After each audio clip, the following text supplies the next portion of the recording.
this is one of the best versatile and multi-use vehicles you can find on the market today. It is the Mercedes-Benz Sprinter. Now the Sprinter is not new. It has been in the United States for quite some time now, since about 2001. But this is the newly redesigned third generation of the Mercedes-Benz Sprinter, and they have done quite an improvement from the last generation. As you can see, it is a little different. It has been a lot different. It has been completely redesigned.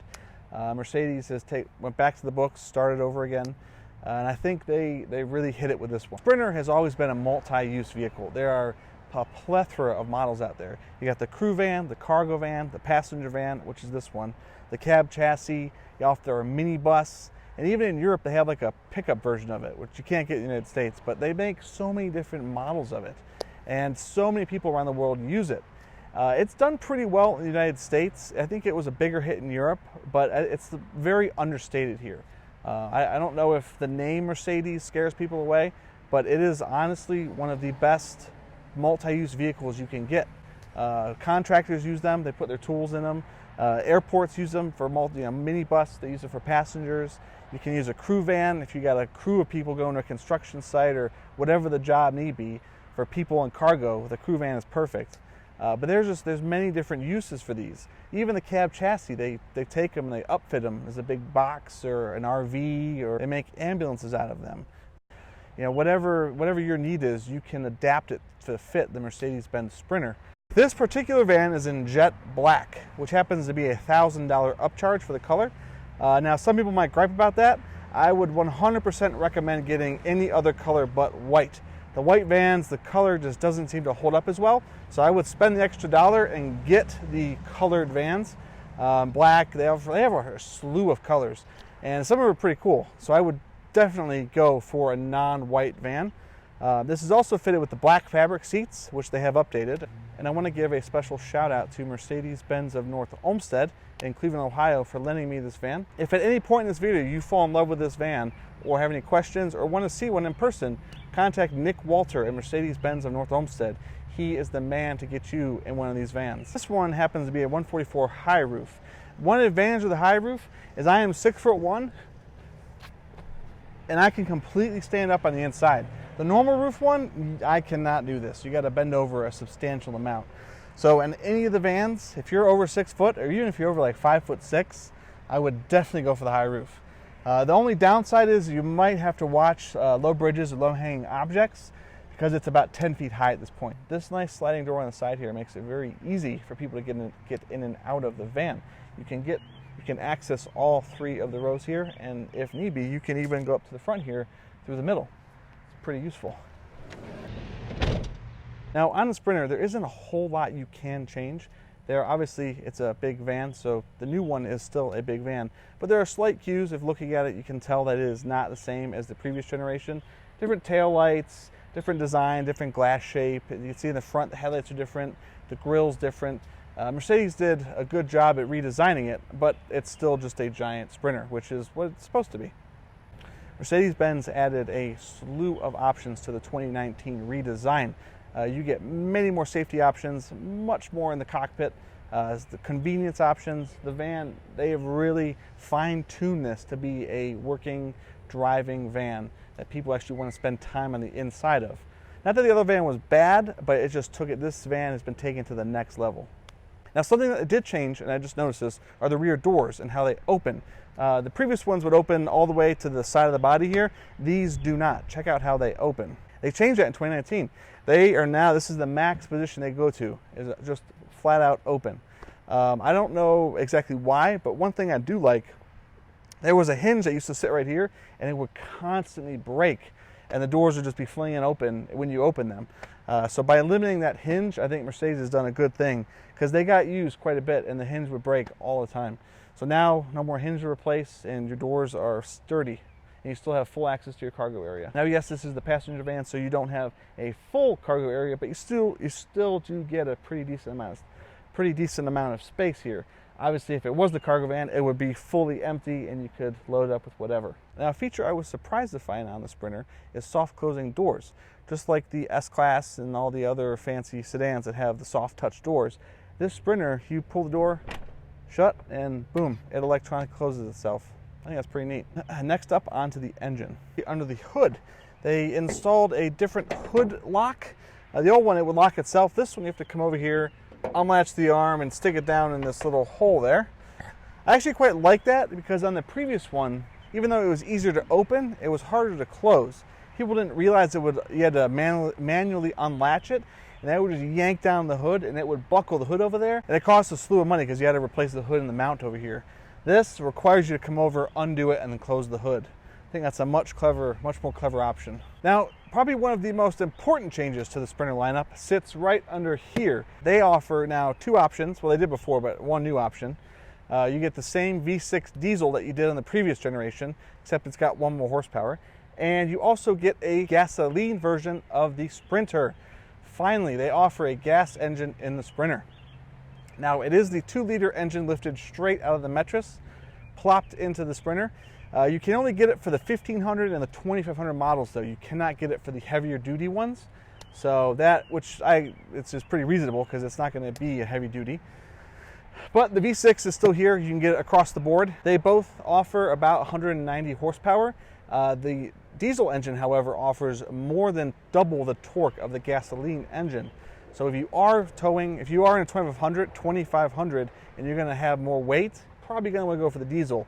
If you're just towing people around or a small van for yourself or whatever you do with it, if it's a light load, the gas engine is probably going to be better for you. Either way, for whatever use you have, I'm glad they offer the gasoline engine now.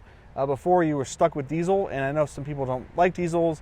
Here in Cleveland, Ohio, in the winter, diesels can be a little tricky if it's super cold.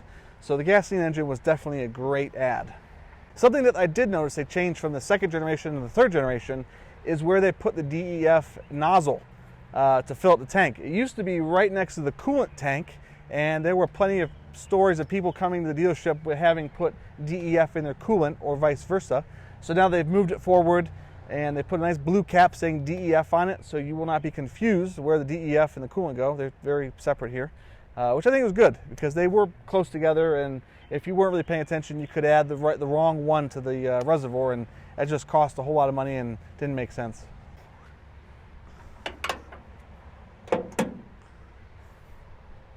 All right, next up, we're going to go on the inside of the Sprinter and see what it's like. One of the first things you'll notice as soon as you get in the van is the steering wheel, the dash, everything here is completely redesigned. I like the steering wheel. It looks really clean. There's actually quite a lot going on here. You got many buttons on both sides. Cruise control, you can do the radio. They've even included their new little touchpad system they have on all the other cars. The dash is totally redone.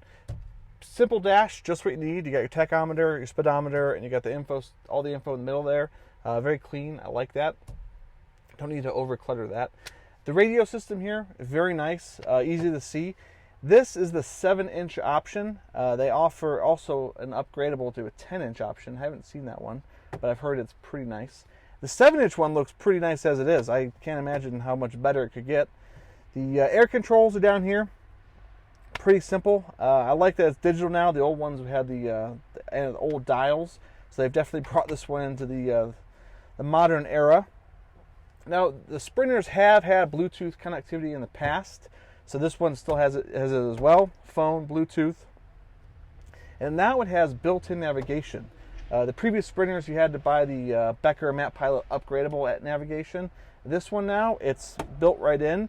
It's also an HD screen. The previous screens in the Sprinters were like just old and bad. Now they've brought it into the digital high definition era. So I like that. Very clean. It just takes a second to look over the buttons. Everything is very easy to figure out. Very nice. Since I can remember, the Sprinters have had a flip key. But now, 2019, they've done away with that. You get yourself a nice fob and push start on every single van.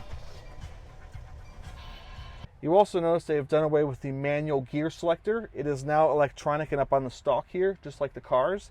I like that. I think it's easier to use. The old one was kind of clunky. It is what it is. I also like that it's safer because if you have it in drive and you pull up somewhere and you open the door, it immediately puts it in park.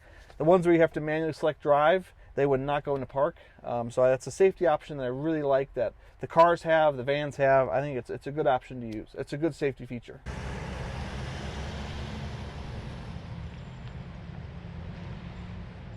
Alright, so now we are on the road in the 2019 Sprinter, and it is amazing.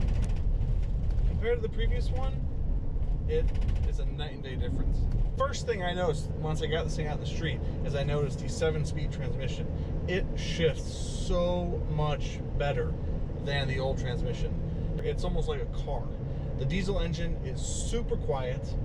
It feels a little bit better than the previous one, more responsive. That could just be some electronic, changing. But the transmission by far is noticeable. The steering wheel is nice. I think it's a little smaller than the old one. It feels the grip's a little different. I like it. It gives you a bit more of a feeling. And speaking of the steering wheel, the controls. Now, when you first look at them, it does look like there's a lot of them, but it doesn't take too long to get familiar with them. I'm not by any chance worried. Got volume, very basic. Cruise control, which is great. If you're going to use this thing on the highway a lot, cruise control is a must option. One thing I'm surprised that Mercedes-Benz doesn't offer it standard. Cruise control is an upgrade, but nonetheless, it's well worth it. And don't buy the van and think you can add cruise control later on, because it costs you way more money. So don't bother doing that. Now, this particular van that I'm driving is the passenger model, so you can tell that there's no cargo space here. Very little at the back. Most of the cargo are going to be passengers. So airports, hotels, any sort of area you have lots of groups, you can even move groups around. This is a great option, along with the minibus. The Sprinter minibus is a good option.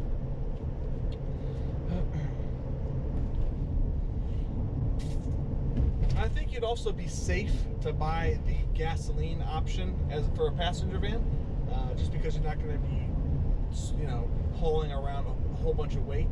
I do believe, though, if you were to get up in the 2500, if you haul a bit more weight than usual, I would probably recommend getting the diesel.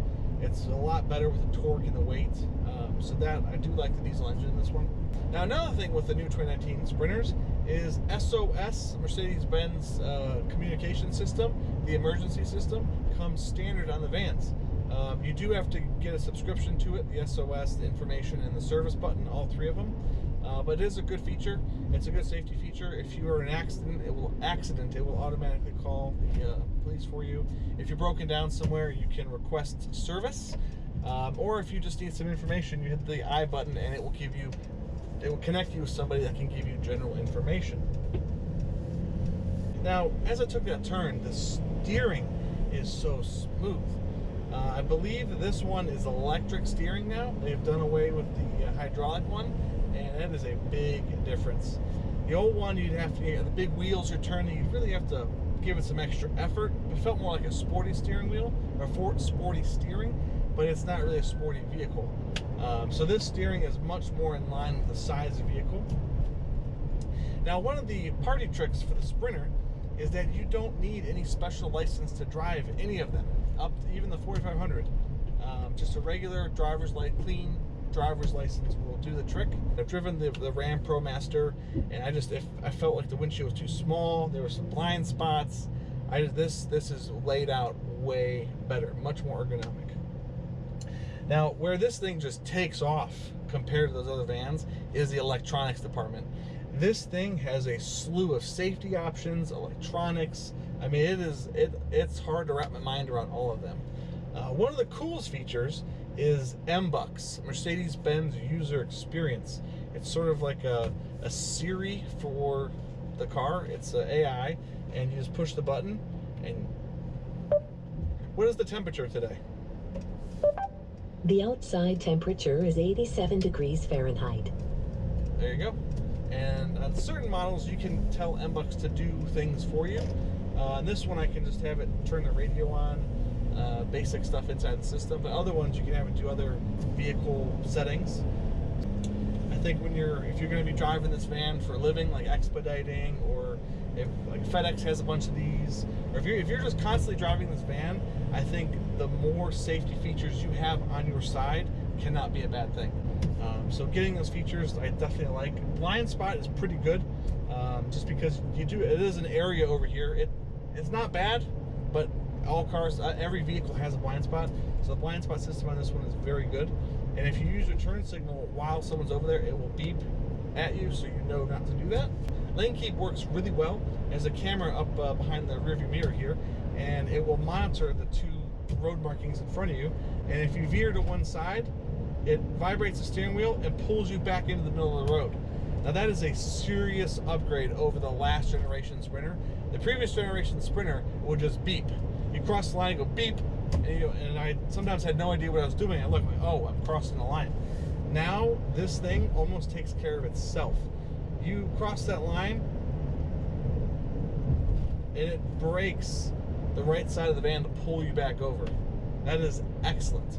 If you're looking at getting a Sprinter and you're going to be doing expediting, which is thousands, 20, 30,000, 40,000 miles a year, even and more, I would definitely recommend getting the Mercedes-Benz extended warranty and the Mercedes-Benz prepaid maintenance, because both of those items are good at any dealership, in any Sprinter dealership in the United States.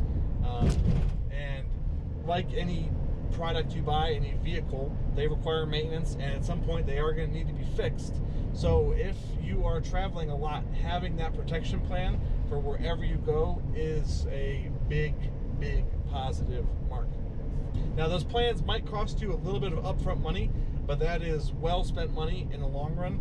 I know that on the maintenance packages they charge you, I think, 20% less than it would cost you if you paid for the maintenance out of pocket. And plus you can use it anywhere in the country. Definitely a positive.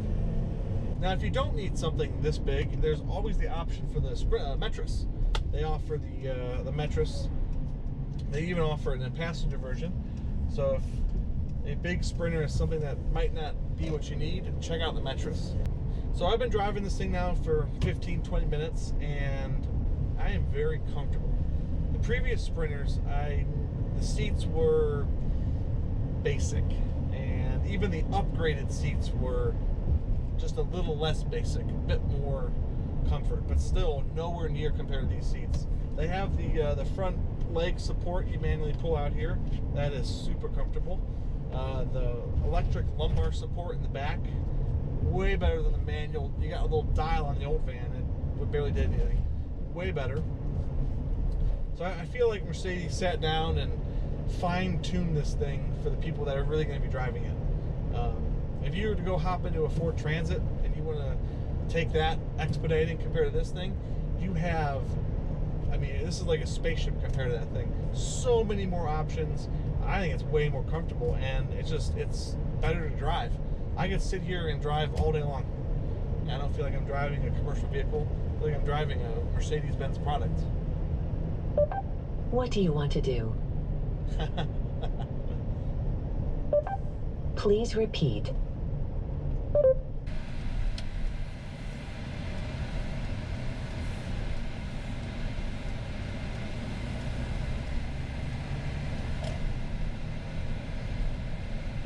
Thanks for watching my review on the 2019 Mercedes-Benz Sprinter. And again, if you like this vehicle or have any other questions about it, contact Mercedes-Benz of North Olmsted in Cleveland, Ohio. And don't forget to hit that like and subscribe button. Thanks.